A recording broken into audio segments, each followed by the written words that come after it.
gate. So all of these connections will be one of those. If you're going to Boston, A4, Hartford, B15, Buffalo, A9, Birmingham, A7, Manchester, B6, Islip, A11, Providence, A5, Portland, Maine, B14, Rochester, A2, and once again, we are coming into gate B2. And I know some of you asked about whether things were on time. When we left Fort Lauderdale, everything was on time.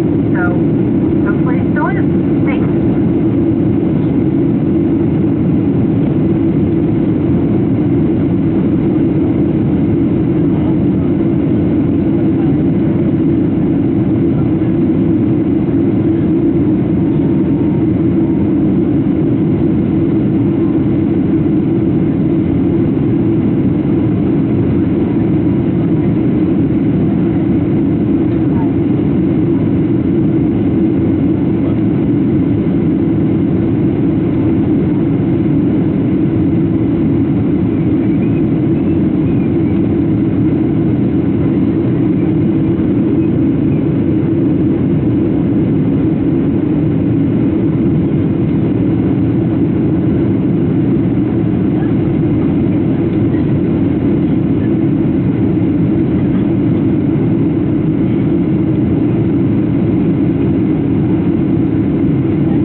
behalf of the flight crew of Southwest Airlines, welcome to Baltimore. Please remain seated with your seatbelts fastened and your carry-on items stowed until the captain turns off the fasten seatbelt sign and we arrive at the gate. When that happens, you'll be free to move around. Please be careful when you open those overhead bins though, because items may have shifted during flight and they could fall out. If you have a connection here in Baltimore, please double check the monitors in the gate area for the latest flight and gate information. We know you have many choices when you fly. We thank you for choosing us this morning, getting up bright and early. Thanks a lot, everybody. Go out and have a great week, and we hope to see you again soon.